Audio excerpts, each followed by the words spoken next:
Best health packages up to 80% discount. Tirumala Diagnostics. Suman TV ప్రేక్షకులకు నమస్కారం. నేను మీ రేవంత్. ఈ మధ్య చాలామందితోటి మాట్లాడుతున్నప్పుడు ఈ ఇన్కమ్ వర్సెస్ ఎక్స్పెన్స్ స్టేట్మెంట్ విషయాల్లో చాలా కన్ఫ్యూజన్ ఉంటుంది. So majority of the Indians అంటే మనలాంటి వాళ్ళందరూ కూడా మేజర్గా మన ఇండియాలో ఎక్కువ మిడిల్ క్లాస్ పీపుల్ వాళ్ళు ఉంటారు, అంటే మిడిల్ ఇన్కమ్ గ్రూప్ పీపుల్ వాళ్ళు ఉంటారు. సో బేసిక్గా ఈ ఇన్కమ్ వర్సెస్ ఎక్స్పెన్స్ స్టేట్మెంట్ని ఎలా మెయింటైన్ చేయాలన్న దాని విషయంలో చాలా సమస్యలు ఎదుర్కొంటూ ఉంటారు. సో బేసిక్గా మనం ప్రతి ఒక్క దాన్ని అచీవ్ చేయడం కోసం లోన్లు తీసుకొని రకరకాల ఐటమ్స్ని కొంటూ ఉన్నాం. So over the period of time మనకి ఇన్కమ్ స్టేట్మెంట్ అనేది కరెక్ట్గా బ్యాలెన్స్ కాకపోవటం వల్ల లాంగర్ టైం ఫ్రేమ్లో మనం ప్రాపర్గా రిటైర్ అవ్వాలనుకున్నప్పుడు, లేదా మన గ్రోయింగ్ చిల్డ్రన్కి హైయర్ ఎడ్యుకేషన్ అవసరం వచ్చినప్పుడు, లేదా వాళ్ళ మ్యారేజెస్కి సంబంధించి అవసరం వచ్చినప్పుడు ప్రాపర్ అక్యుములేషన్ ఆఫ్ మనీ లేక ఇబ్బందులు పడుతున్న వాళ్ళు చాలామంది ఉన్నారు. సో బేసిక్గా rich dad poor dad book నుంచి మనకి రాబర్ట్ గారు ఎక్స్ప్లెయిన్ చేసినటువంటి ఒక అసలు ఇన్కమ్ అండ్ ఎక్స్పెన్స్ స్టేట్మెంట్స్ అనేవి ఎలా ఉండాలి అన్నదాన్ని ఒకసారి మనం అర్థం చేసుకునే ప్రయత్నం చేద్దాం. అండ్ దాంతోపాటుగా ఇక్కడ కొన్ని విషయాలను అర్థం చేసుకోవాలి. మనకు ఇందులో ఉన్నటువంటి ఆ కాలమ్స్ ఏంటి అనేది. ఫస్ట్ ఏ స్టేట్మెంట్లో అయినా కానీ ఫినాన్షియల్ స్టేట్మెంట్లో ఫస్ట్ మనకు ఉండేది ఇన్కమ్, ఆ తర్వాత ఎక్స్పెన్సెస్ అంటే ఆదాయం ఖర్చులు, దాని తర్వాత మనకు ఉండేది ఎసెట్స్ అని అంటే మనకు ఉండేటువంటి ప్రాపర్టీస్, అండ్ లయబిలిటీస్ అని అంటే మనకు ఉన్నటువంటి అప్పులు. సో బేసిక్గా వీటిల్లో మనకి ఏది ఏ కేటగిరీలోకి వస్తుందన్న విషయాన్ని అర్థం చేసుకోవాలి. ఇన్కమ్ అండ్ ఎక్స్పెన్సెస్ గురించి మళ్ళీ సపరేట్గా మాట్లాడదాం. పర్టికులర్గా ఈ రెండు ఐటమ్స్ గురించి ఫస్ట్ డిస్కస్ చేయాలనుకుంటున్నా. సో ఎందుకు అని అంటే చాలామంది వాళ్ళకు ఉన్నటువంటి లయబిలిటీస్ని కూడా ఎసెట్స్ లాగా అనుకుంటూ ఉన్నారు. సో బేసిక్గా అవి మనకి పోను ఖర్చులు పెంచేవి కానీ మనకి ఇన్కమ్ తీసుకొచ్చేవి కాకుండా ఉంటాయి, అంటే మన వెల్త్ని కూడా క్రియేట్ చేయకుండా ఉంటాయి. సహజంగా ఎప్పుడైనా ఎసెట్ అనేది అంటే ఒక ప్రాపర్టీ అనేది over the period of time దాని వాల్యూని పెంచుకుంటూ కుదిరితే మనకు కూడా కొంతవరకు డబ్బుల్ని సంపదను సృష్టించే ప్రయత్నం చేస్తూ ఉండాలి. కానీ చాలామంది అప్పులు తీసుకొని కొనేటువంటి కొన్ని ఐటమ్స్ని లేదా ప్రాపర్టీస్ని వాళ్ళు ఎసెట్స్ లాగా రాసుకుంటూ ఉంటారు. సో బేసిక్గా మనం ఒక ఇంటి విషయాన్ని తీసుకోండి. ఒక హౌస్ అనేది ఎప్పుడు కూడా ఒక లయబిలిటీ కిందకే వస్తుంది. ఎప్పుడు అని అంటే అది మీరు రెంట్కి ఇవ్వకుండా మీరే దాన్ని కన్జ్యూమ్ చేస్తున్నప్పుడు. ఏదైతే మీరు కన్జ్యూమ్ చేస్తున్నారో దాన్ని ఎప్పుడు కూడా ఎసెట్ కేటగిరీలోకి పెట్టుకోకూడదు. సో మీకు హౌస్ అనేది అంటే మీరుండేటువంటి హౌస్ అనేది ఎప్పుడు కూడా లయబుల్ కేటగిరీలోకి వస్తుంది. మీరు దానికి కనుక ఈఎంఐ పెట్టుకుంటే వాటెవర్ మీ ఈఎంఐ అయితే ఈఎంఐ ఏదైతే అదంతా కూడా మనం దీని నుంచి పే చేస్తూ ఉంటాం. హౌస్ అనేది ఎందుకు లయబిలిటీ కేటగిరీలోకి వస్తుంది అని అంటే డౌన్ ద లైన్ మనకి దానికి సంబంధించినటువంటి ఎక్స్పెండిచర్స్ అనేవి వస్తూనే ఉంటాయి. హౌస్కి సంబంధించినటువంటి ప్రాపర్టీ మేనేజ్మెంట్, లేకపోతే మనకి సంబంధించినటువంటి రిపేర్స్, లేదా దానికి సంబంధించిన ప్రాపర్టీ ట్యాక్సెస్, ఇట్లా రకరకాల యాక్టివిటీస్ తోటి ఎప్పుడు దానికి సంబంధించినటువంటి ఎక్స్పెండిచర్ అనేది వస్తూనే ఉంటుంది. Next cars. మనం వెహికల్స్ని కొంటాం. ఒక కారు కొన్న తర్వాత ఒక వెహికల్ లోన్ తీసుకొని ఒక 10 lakhs రూపీస్ ఏదో వెహికల్ లోన్ తీసుకొని కారు కొన్నవాళ్ళు నా దగ్గర 10 లక్షల రూపాయల ఆస్తి ఉంది అని అనుకుంటారు.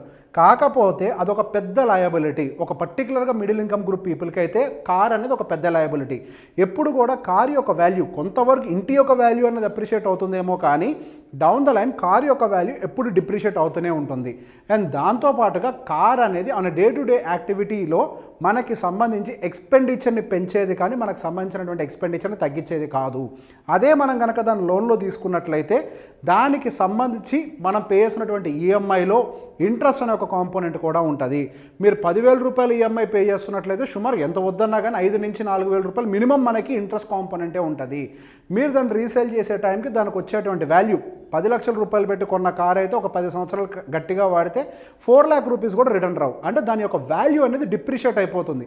హౌస్కి కొంతవరకు అప్రిషియేషన్ వచ్చినా దానికి ఎక్స్పెండిచర్స్ ఉంటాయి. కారు విషయానికి వచ్చేసరికి దానికి అప్రిషియేషన్ ఉండదు, అండ్ ప్లస్ మనకి కార్కి సంబంధించినటువంటి మెయింటెనెన్స్లు అనేవి చాలా ఎక్కువగా ఉంటూ ఉంటాయి. సో బేసిక్గా ఈ రెండింటి విషయంలో ఎప్పుడు క్లియర్గా ఉండాలి. అండ్ నెక్స్ట్ అందరూ సర్ప్రైజ్ అయ్యే వర్డ్ గోల్డ్ ఎట్లా లయబిలిటీ అవుతుంది అనుకుంటున్నారా? గోల్డ్ అనేది మనం ప్రాపర్గా పెట్టుబడి రూపంలో కనుక పెట్టినట్లయితే అది ఎసెట్ రూపంలో ఉంటుంది. అలా కాకుండా మీ దగ్గర ఉన్నటువంటి డబ్బుల్ని తీసుకెళ్ళి ఒక ఆర్నమెంట్ కొంటే అది మీకు బర్డెన్గా మారుతుంది. సో 1,00,000 రూపాయలు పెట్టి గోల్డ్ కొంటే అది ఎట్లా బర్డెన్ అవుతుంది అంటానికి కూడా ఒకసారి ఒక ఎగ్జాంపుల్ చెప్తాను. మీరు 1 lakh రూపీస్ ఒక 1,00,000 రూపాయలు పెట్టి గోల్డ్ కొన్నారు. ఇందులో సుమారుగా మీకు 20 to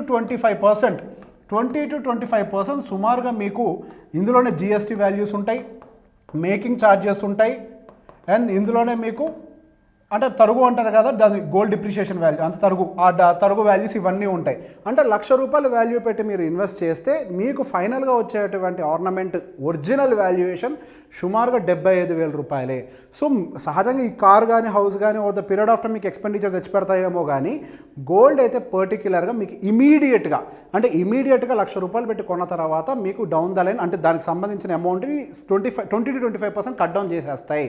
అండ్ దాంతోపాటుగా గోల్డ్కి సంబంధించినటువంటి అనదర్ ఎక్స్పెండిచర్ అంటే దాని స్టోరేజ్ కాస్ట్. సో దాన్ని ప్రొటెక్ట్ చేయడం కోసం బ్యాంక్ లాకర్ తీసుకుంటాము, లేదా ఇంట్లో సేఫ్స్ని మెయింటైన్ చేస్తూ ఉంటాము, సెక్యూరిటీస్ మెయింటైన్ చేస్తూ ఉంటాము. So down the line gold అనేది మీరు ఫిజికల్ ఆర్నమెంట్ రూపంలో కనుక కొన్నట్లయితే అది ఎక్స్పెండిచర్ అది మనకి లయబిలిటీలోకి వచ్చేస్తుంది. సో ఇప్పుడు మనకి నిజంగా అసెట్స్ అంటే ఏముంటాయి? సో ఇప్పుడు ఇవన్నీ కూడా యాక్చువల్గా మనం అందరం ఇప్పటిదాకా అసెట్స్ అనుకునేవన్నీ కూడా లయబిలిటీ కేటగిరీలో చెప్పా. సో రియల్ అసెట్స్ ఏంటి అని అంటే మనకి డౌన్ ద లైన్ ఎక్స్పెండిచర్ తక్కువతోటి ఎక్కువ వెల్త్ని క్రియేట్ చేయగలిగేటువంటి ఐటమ్స్ ఏంటి? ల్యాండ్. సో ఒక్కసారి మనం ఇన్వెస్ట్ చేసి కనుక దాన్ని మనం పక్కకు పెట్టేస్తే డౌన్ ద లైన్ ఎంత గ్రో అవుతుందన్న దాని గురించి ప్రతి ఒక్కరికి ఐడియా ఉంది. అదే మెట్రోపాలిటన్ సిటీస్లో అయితే సుమారుగా 15% CAGR తోటి ల్యాండ్ వాల్యూస్ గ్రో అవుతున్నాయి. అదే పర్టికులర్గా మనకి Tier 2 సిటీస్ అంటే ఖమ్మం, వరంగల్ ఇట్లాంటి ఏరియాస్లో అయితే కనుక సుమారుగా 12% CAGRతో గ్రో అవుతున్నాయి.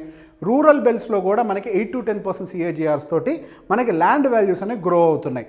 అండ్ నెక్స్ట్ వచ్చేసరికి మ్యూచువల్ ఫండ్స్, MF.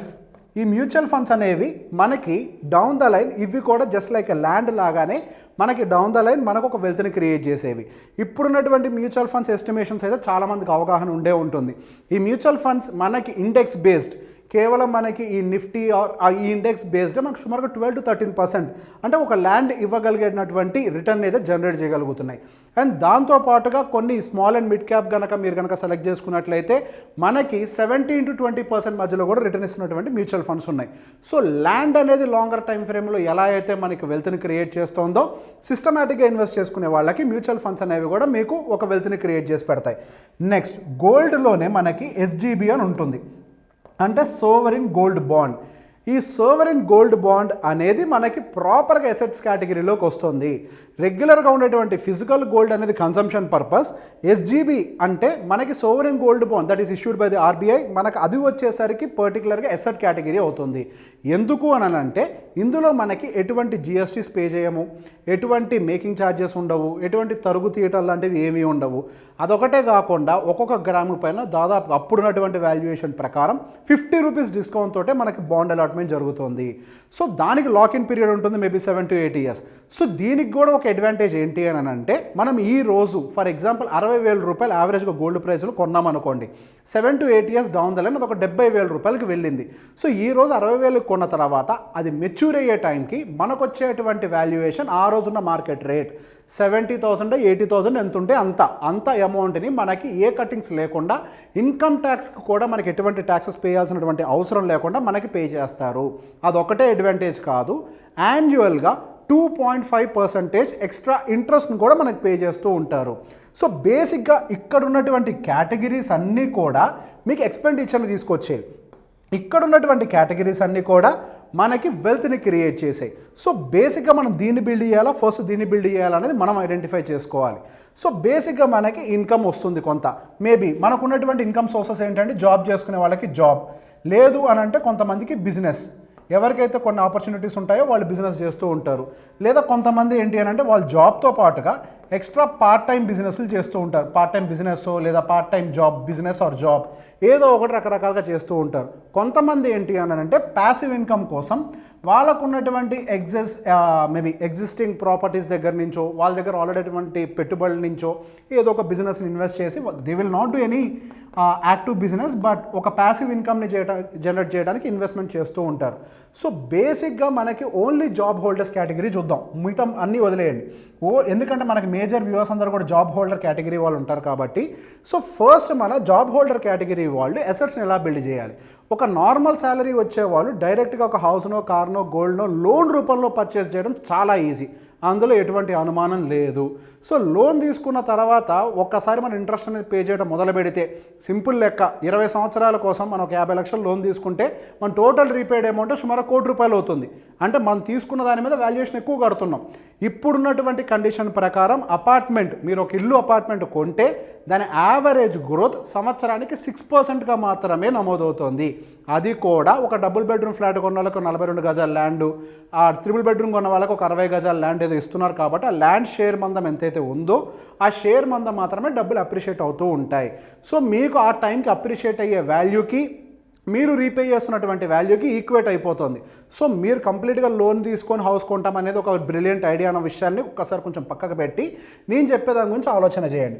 మీకు జాబ్లో నుంచి ఫస్ట్ మీరు చేయాల్సిన పని ఏంటి అని అంటే, మీకు జాబ్లో నుంచి ఏదైతే ఇన్కమ్ వస్తుందో అందులో నుంచి మీకు ఏది కుదిరితే అది ఆ టైంకి సోవరెన్ గోల్డ్ బాండ్ కనుక అందుబాటులో ఉంటుంది. ఎప్పుడు పడితే అప్పుడు రిలీజ్ చేయరు. రిలీజ్ చేసినప్పుడు కనుక అందుబాటులో ఉంటే కొంత ఎస్జీబీలో ఇన్వెస్ట్ చేయండి. లేదు నేను నెలకి ఒక 1500 2000 ఫస్ట్ సేవ్ చేయగలుగుతాను అనుకునే వాళ్ళైతే మ్యూచువల్ ఫండ్స్లో ఇన్వెస్ట్ చేయండి. ఒక బల్క్ అమౌంట్ అనేది మనకి ఎస్జీబీ నుంచో మ్యూచువల్ ఫండ్స్ నుంచో అక్యూములేట్ అయిన తర్వాత మీరు కావాలంటే ల్యాండ్ కొనుక్కోండి. సో జాబ్ చేసే వాళ్ళకి అదొకటే సోర్సా, ఇంకేమన్నా మన అదర్గా క్రియేట్ చేయొచ్చా అని అంటే, మీకు ఏమైనా ఎగ్జిస్టింగ్గా ల్యాండ్స్ కానీ ఏమైనా ఉన్నట్లయితే వాటిని రెంట్కి ఇప్పుడున్నటువంటి కండిషన్లో మార్కెట్లో ల్యాండ్స్ రెంట్కి తీసుకునే కండిషన్స్ కూడా చాలా కనిపిస్తున్నాయి. ఎంటీ ల్యాండ్స్లో పార్కింగ్ కోసం తీసుకుంటున్నారు, షెడ్లు వేయడం కోసం తీసుకుంటున్నారు. డిఫరెంట్ సినారియోస్ కోసం ప్రెజెంట్ ఉన్నటువంటి ల్యాండ్స్కి డిమాండ్ అయితే ఉంది. సో ఫస్ట్ వాటి నుంచి ఏదైనా ప్యాసివ్ ఇన్కమ్ జనరేట్ చేయగలుగుతారో కూడా ఐడెంటిఫై చేసి ఆ వచ్చే డబ్బులతోటి మీ ఎక్స్పెండిచర్లో పుష్ చేయకుండా ఆ ప్యాసివ్ ఇన్కమ్ మనీని కూడా కంప్లీట్గా ఫస్ట్ ఎసెట్ బిల్డింగ్ కోసం పుష్ చేయాలి. ఎప్పుడైతే మనకి ఎసెట్స్ అనేవి కంప్లీట్గా ఒక సైజులో బిల్డ్ అవుతాయో మనకి వాటి నుంచి వచ్చేటువంటి రిటర్న్స్, ఇప్పుడు ఫర్ ఎగ్జాంపుల్ ల్యాండ్ని కొన్నాం అనుకోండి, దాని నుంచి కొంత రెంట్ రావచ్చు. లేదా ఫర్ ఎగ్జాంపుల్ మ్యూచువల్ ఫండ్స్ కొన్నాం అనుకోండి, వాటి నుంచి ఒక సిస్టమాటిక్ విత్డ్రావల్ ప్లాన్ యాక్టివేట్ చేయొచ్చు. లేదా డివిడెండ్స్ వచ్చేటువంటి మ్యూచువల్ ఫండ్స్ని సెలెక్ట్ చేసుకుంటే ఇయర్లీ డివిడెండ్స్ కూడా వస్తూ ఉంటాయి. అది ఎస్జీబీ లాంటిది అయితే బల్క్లో వస్తూ ఉంటాయి. సో వీటి నుంచి ఎసెట్స్ నుంచి క్రియేట్ అయ్యేటువంటి ఇన్కమ్ కూడా మళ్ళీ మీకు ఇన్కమ్లోకి యాడ్ అవుతుంది. ఇక్కడ ఏమవుతుంది, ఇన్కమ్ నుంచి ఎసెట్స్ని బిల్డ్ చేస్తున్నాం, over the period of time ఆ ఎసెట్స్ అన్ని మళ్ళీ మీకు ఇన్కమ్ని క్రియేట్ చేస్తున్నాయి. సో మీరు ఇప్పుడు డైరెక్ట్గా మీరు దీన్ని లయబిలిటీస్లో పెట్టడం కంటే ఎసెట్స్ని కనుక బిల్డ్ చేసినట్లయితే అవి మళ్ళీ మీకు రీఇన్కమ్ని క్రియేట్ చేసి ఇన్కమ్ కేటగిరీలోకి వస్తాయి. అప్పుడు మీకు లాంగర్ టైం ఫ్రేమ్లో మీకు ఉండేటువంటి ఎక్స్పెండిచర్ కంటే కూడా మీకు ఉన్నటువంటి ఇన్కమ్ అనేది over the period of time build అవుతూ పోతుంది. సో మీరు ఫస్ట్ లయబిలిటీస్ని బిల్డ్ చేస్తారా, ఎసెట్స్ని బిల్డ్ చేస్తారా అనే ఒక విషయాన్ని క్లారిఫై చేసుకోవాలి. మీకున్నటువంటి ఓవర్ ద లాంగ్ టైం అంటే మనకు ఒక ప్రాపర్ రిటైర్మెంట్ కానీ ఏమైనా లాంగ్ టర్మ్ గోల్స్ని కానీ అచీవ్ చేయాలి అని అంటే డౌన్ ద లైన్ మనకున్నటువంటి ఇన్కమ్ని ఇంక్రీజ్ చేసుకోవడం ఒకటే మార్గం, మనకున్నటువంటి ఇప్పుడు వచ్చేటువంటి ఇన్కమ్తో ఎసెట్స్ని బిల్డ్ చేసుకోవడం ఒకటే మార్గం. సో ఈ పద్ధతిలో కనుక over the period of time income and ఎసెట్స్ని కనుక బ్యాలెన్స్ చేయగలిగితే మీరు డౌన్ ద లైన్ ఈ వేటి గురించి కూడా ఈ కేటగిరీ ఏదైతే ఎంటీగా ఉందో ఎక్స్పెండిచర్ కేటగిరీ గురించి అసలు ఆలోచించాల్సినటువంటి అవసరమే ఉండదు. ఈ వీడియో కనుక మీకు నచ్చినట్లయితే లైక్ చేయండి, షేర్ చేయండి. Thank you very much.